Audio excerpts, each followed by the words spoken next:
Hello YouTube, my name's Nero and today we have some Call of Duty Black Ops 2 gameplay recorded here on the Xbox 360, which is especially relevant for this video as we are going to be discussing a bombshell piece of news that has been dropped by Microsoft at this year's E3, the fact that the Xbox One will now be backwards compatible, allowing you to play your Xbox 360 as well as Xbox Live Arcade games on your Xbox One, whereas before they may have been exclusive to the Xbox 360, which is pretty awesome. The head of Xbox, Phil Spencer, did confirm today that the Xbox One will support over 100 select Xbox 360 games for backwards compatibility by this holiday season, and after that they're going to continue adding more and more games to that list. So at the very bottom of the video description, if you guys would like to go ahead and check it out, it's going to take you over to xbox.com. You can actually look at the list of backwards compatible games. Right now the list is kind of small. I would assume they're going to make the list a bit bigger. They're going to be adding stuff to it. Right now it's a lot of single player based things like Super Meat Boy, which is a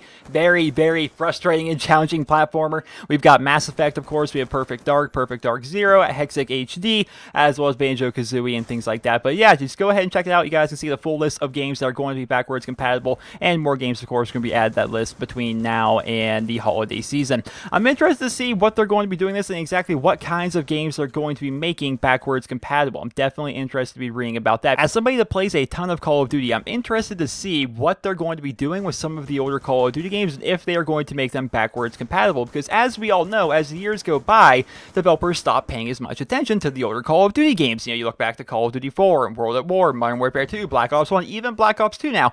All of these games actually have people in them that are modding or hacking or have God mode or can fly around or spamming text on your screen and things like that, right? A lot of infections, a lot of mods are being implemented into the multiplayer as these games get older.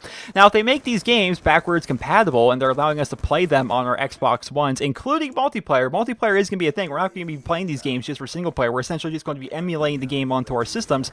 Are they going to take the time and take the initiative to actually fix these problems, considering we're actually going to be having more people playing on them? It should also be noted that we are not going to be charged whatsoever for these games, assuming we already own them on the Xbox 360. I'm interested to see how they're going to be working that. You know, as somebody that has a lot of 360 games, essentially what they say you have to do is just take your Xbox 360 game, pop it into your Xbox One. That's going to prompt a download where you can download an Xbox One compatible version of that game digitally and put that on your hard drive, and from there you can actually start playing your game. You don't have to pay any money, assuming you actually already own that game for the 360. I'm interested to see what they mean by that and how exactly they're going to kind of verify that you own the game, because if not, can't we just essentially go to our local renting place, right? I have a local family video around here. Could I not just head down there, grab just a bunch of 360 games, rent them all for like one day, bring them back here to the house, pop them all into my Xbox one by one, and just get a digital download of them and essentially get all these games for a very cheap price as compared to buying them new for my 360?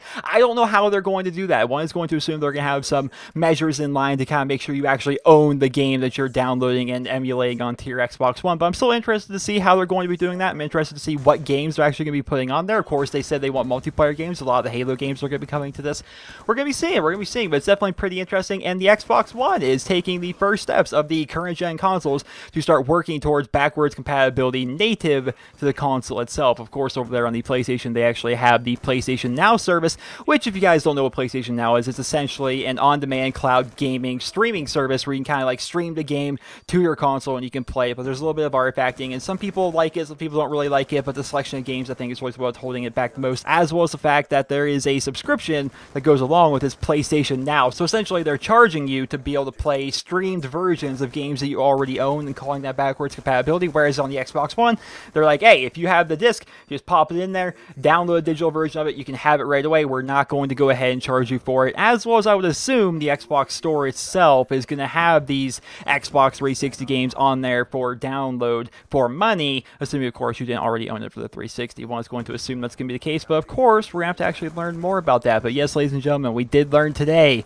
that the Xbox One will be backwards backwards compatible, and up to 100 games are going to be coming backwards compatible before the holiday season, and they're going to continue to add more and more games to that list. Pretty awesome, pretty interesting. I hope you guys all enjoyed this video. Hopefully you guys all found it helpful and informative, and if you did, please be sure to leave a rating where you guys feel it deserves. Of course, let me know your opinions on this, because of course this was just a bombshell of a news day up for E3, so of course I want to hear you guys' opinions on the stuff that's been going on so far, specifically your opinion on the idea of backwards compatibility. Definitely interested to hear about that. Let me know about that in the comment section below. I hope you guys all enjoyed the video. Remember to leave a rating. Hope you guys all